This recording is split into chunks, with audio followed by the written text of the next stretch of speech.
Hello everyone, welcome back to learning fundamentals of English grammar. This is Dr. Maurya.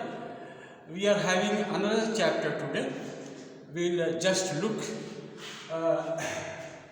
verbs that restrict continuous tense. Verbs that restrict continuous tense. ऐसी क्रियाएं जो continuous tense में कम प्रयोग होती हैं या नहीं भी होती हैं, तो इस तरह की क्रियाओं को हम देखेंगे। वर्ब्स मतलब होता है क्रियाएं, verbs that restrict continuous tense. तो दोस्तों ये दोनों के लिए बहुत इम्पोर्टेंट है, लिखने के लिए, बोलने के लिए। अगर हम इसको बोलते हैं और इसमें गलती करते हैं तो हमको तुरंत पकड़ में आ जाएगा कि इसको अंग्रेजी कुछ नहीं आती। ये लिखते हैं तब कभी, जैसे अगर कहें कि I am knowing you, I am understanding you, तो ये सब ब्लंडर है, ऐसा नहीं होना चाहिए। I am understanding you, I am knowing you, I am belonging you to, ऐसा नहीं होता।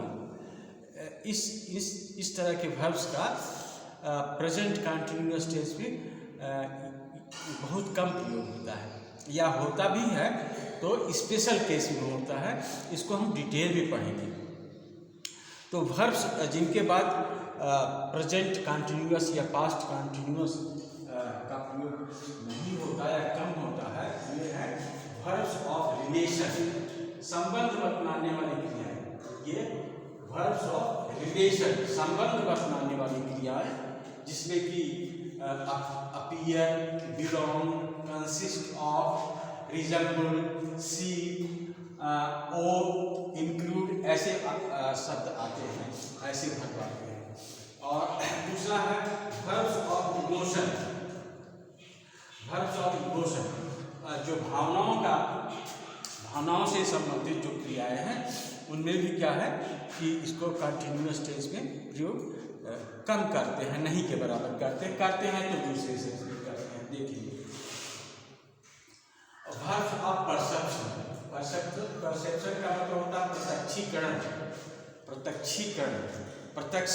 जैसे किसी चीज़ को देखते हैं तो सीइंग इज बिलीविंग, जो हम देख रहे हैं उसको विश्वास करते हैं, नहीं सुनते हैं तो विश्वास करते हैं, टच करते हैं तो विश्वास करते हैं, तो इसको बोलते हैं वर्ब्स ऑफ परसेप्शन। इसमें है हियर, सुनना, देखना, और सूंघना और स्वाद चखना, ये सब जो है ये क्रियाएं हैं वर्ब्स ऑफ परसेप्शन का। और इसके बाद होता है वर्ब्स ऑफ पजेशन। पजेशन मतलब होता है पाना या पास में होना। पजेस है, ओन है और हैव है। हैव का बहुत तरह का प्रयोग होता है, मेनी यूजेज ऑफ हैव्स। हम किसी दिन हैव पर अलग से वीडियो बनाएंगे। और वर्ब्स ऑफ कॉग्निशन।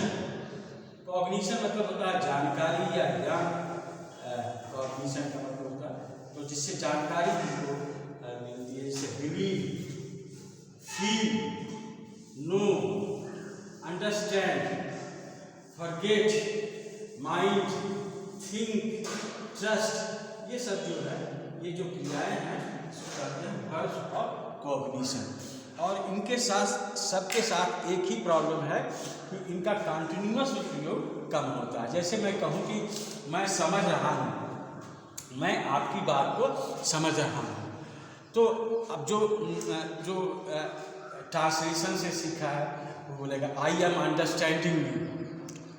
ब्लंडर है, सुनने में भी अच्छा नहीं लगता, और जो जिसके सामने आप बोलोगे वो भी कहेगा इसको ग्रामर की जानकारी नहीं है। इसीलिए हमने इस चैप्टर को स्पेशली अलग करके चुना है, because we many words we use daily. For example I understand you, I understand you, इसका प्रेजेंट इंडेफिनिट में ही प्रयोग होता है। आई अंडरस्टैंड यू, मैं आपकी बात समझता हूँ, समझा, या मैं समझ रहा हूँ, ऐसे नहीं। जैसे I know you, I know you, मैं आपको जानता हूँ, मैं आपको जान रहा हूँ, ऐसा कभी नहीं कहते। आई एम नोइंग यू, जिसका कंटिन्यूअस में प्रयोग जो है नहीं होता, कम होता है, गलत होता है, और इसको रिस्ट्रिक्ट करेंगे। तो हम एक एक करके देखेंगे और देखेंगे कि common errors point of view से, जो स्पॉटिंग एरर्स है उसके पॉइंट ऑफ व्यू से भी बहुत सारी गलतियाँ हम देखेंगे। तो लेट्स स्टार्ट। जैसे verbs of relation, verbs of relation जैसे बिलोंग है, तो बिलोंग है तो इसको जैसे कोई चीज़ है, आप ऐसे नहीं कर सकते। जैसे these books are belonging to me, these books are belonging to me, तो ऐसे कहिएगा तो ये गलत होगा। सही होना चाहिए these books belong to me, these books belong to me. यह किताब हमसे संबंधित है, इसका कंटिन्यूस प्रयोग नहीं होता। These books belong to me, ये सही है।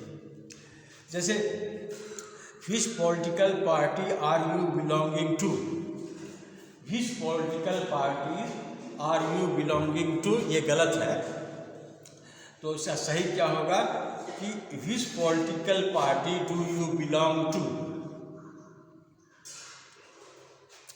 Which political party do you belong to, ये सही है। Which political party you are belonging to, ये गलत है। तो इस तरह से हम देखते हैं कि हर जो रिलेशन है इसमें भी आईएनजी नहीं लगता, और इसको अवॉइड कीजिए ISNGC। और इस तरह से अपीयर भी होता है। जैसे why is he appearing so sad, why is he appearing so sad, तो अपीयरिंग नहीं होना चाहिए, इसका होना चाहिए why, why does he appear so sad, ये सही है। Why does he appear so sad, ये सही है। और फिर इसके बाद हम आ जाते हैं verbs of emotions. Verbs of emotion में जैसे लव है, हेट है, डिस है, एडोर है। एडोर मतलब घृणा करना होता है, लाइक पसंद, डिसलाइक नापसंद, ऐसे जो वर्ब्स होते हैं उसमें भी। जैसे मैं उसको प्यार करता हूँ, तो ये ज़्यादा सही है कि आई लव यू या आई लव देम। ये कहना कि आई एम लविंग देम, तो ये एक्शन बताता है, जबकि ये एक्शन जो है नहीं होता, प्रायः नहीं होता। तो इसको आपको कहना चाहिए आई लव यू या आई लव हर या I love them, I love my parents, ये सही है। I am loving my parents कैसा लगता है आपको? I am loving my parents ऐसे भी अर्थ से भी भरता लगता है और ऐसे कहना भी नहीं, तो आई लव माई पेरेंट्स सही है। और इसी टेंस में इसको प्रयोग में लाना चाहिए। तो लव हो गया। इसी तरह से hate, hate wish, like I am liking, नहीं I like, I like watching movies, I like watching Korean movies, ऐसे कर सकते हैं। आई एम लाइकिंग नहीं होता, तो ऐसे इसको कीजिए। जैसे एडोरिंग, एडोरिंग का मतलब होता है प्रशंसा करना। She adoring that philosopher, she adoring that philosopher, क्या होगा? सी एडोर्स दैट फिलॉसफर, ये सही चीज़ सही है। सी एडोर्स दैट फिलॉसफर, ये सही है।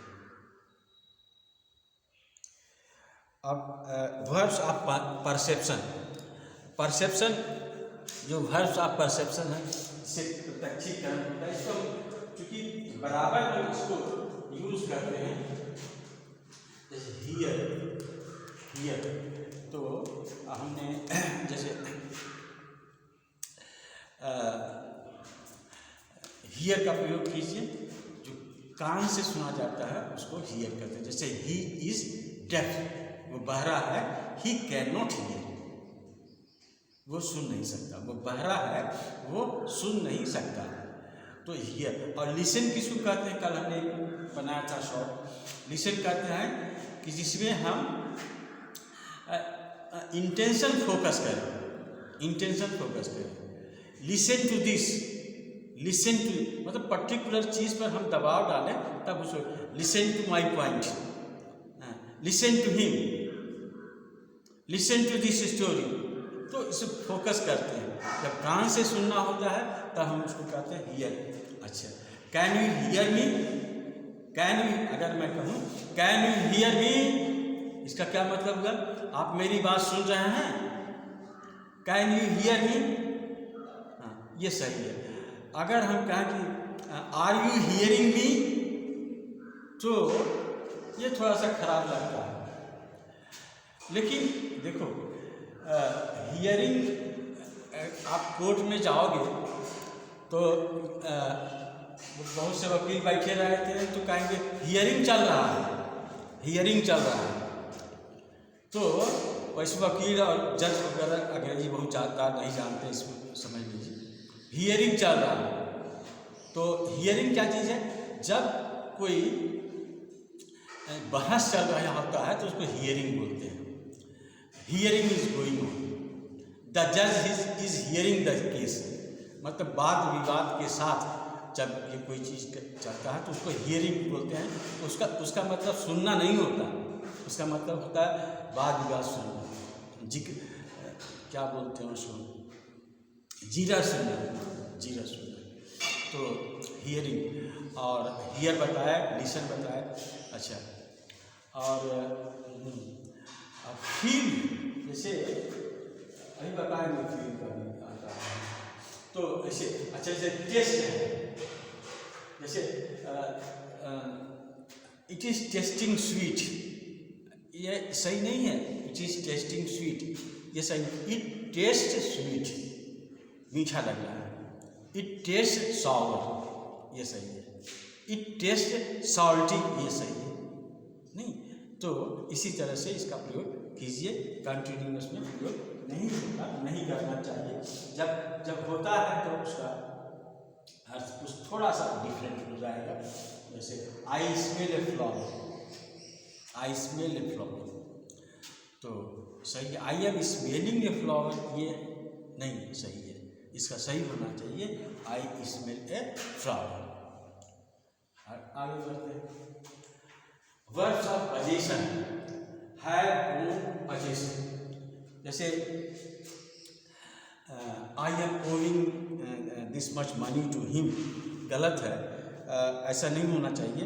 ही is owing 500 rupees to me, ये गलत है।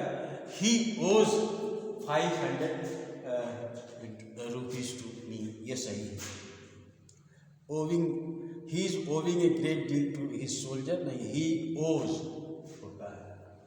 और हैव का तो बहुत मतलब होता है, इसको हम आपको अलग से एक वीडियो में बताएंगे कि हैव का जो कैसे प्रयोग होता है, कई से होता है।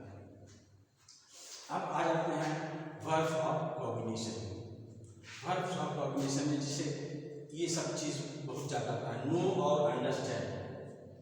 अंडरस्टैंड कभी भी आप नहीं कहिए आई एम अंडरस्टैंडिंग, गलत होता है। This is not to be said. जो अंग्रेजी के जो जानकार हैं या जहाँ अंग्रेजी बोली जाती है वहाँ इस तरह से नहीं बोला जाता।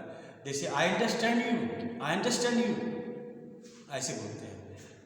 आई नो यू, ऐसे नहीं बोलते। आई एम नोइंग हिम, ऐसे नहीं बोलते।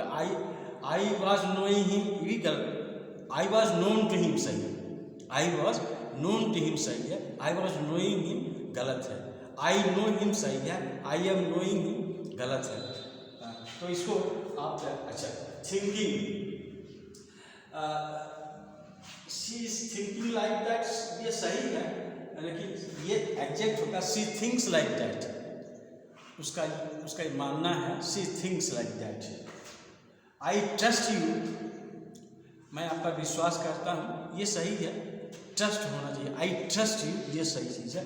आई एम ट्रस्टिंग यू गलत है, नहीं बोलना चाहिए। Feel, I am feeling pen, I am feeling cold, ये सही नहीं है। आई एम फीलिंग कोल्ड, क्या सही होगा? I feel cold. जैसे I am feeling a coin in my pocket, I am feeling a coin in my pocket, तो इसका मतलब होता है कि मैं अपने जेब में सिक्का ढूंढ रहा हूँ। यहाँ फीलिंग का मतलब महसूस करना नहीं होगा बल्कि खोजना हो जाएगा। तो मैं बताया कि इसका विशेष रूप में हम ING लगाते हैं तब उसका अर्थ जो है कुछ दूसरा हो जाता है। जैसे I am feeling coin in my pocket, तो इसका मतलब हुआ कि मैं अपने पॉकेट में एक कॉइन खोज रहा हूँ। तो इस तरह से। अच्छा, फॉरगेट, तो फॉरगेट, ये फॉरगेट नहीं होता, फॉरगेट होता। फॉरगेट, आई फॉरगेट नहीं उच्चारण होता। फॉरगेट, फॉरगॉट, फॉरगेटेन, फॉरगेटेन, तो I forget. Centuries of love have been forgotten. Centuries of love, years of love, years of love have been forgotten. Years of love, forgotten. Feel, no, understand. Believe, I am believing in you, नहीं सही है। I am believing in you कैसा लगता है? देखने में तो सही लगता है, कंटिन्यूस लगा दिए, लेकिन अर्थ में अच्छा नहीं लगता, बोलने में भी नहीं अच्छा। क्या क्या सही है? आई बिलीव इन यू, हमें विश्वास है आप पर, हमें आप पर विश्वास है। आई बिलीव इन यू, ऐसे बोलना चाहिए। तो that's all for today guys. Will be again coming with this kind of things that will be interested and also very important from the examination point of view as well. So my request to you is to continue my videos, our videos, and subscribe और like कीजिए और comment भी कीजिए। Your suggestions are always welcome. I understand that I need some suggestion from you because you are the one who understand me. तो ये ज़रूरी चीज़ है, तालमेल होना चाहिए। तो अभी और आगे बढ़ना, बहुत सारी चीज़ें, बहुत इम्पोर्टेंट चीज़ें आपको बताने जा रहे हैं, बहुत ही इम्पोर्टेंट चीज़ें, और ये बहुत देर तक चलेगा। अभी आपको बोलने सिखाना है, आपको वोकैबुलरी सिखानी है। अभी तो एक बेसिक्स था, this was only basics that I have gone through. अभी आपको बहुत सारी चीज़ें सीखनी है। So let's do it one by one. तो that's all for today. Thank you.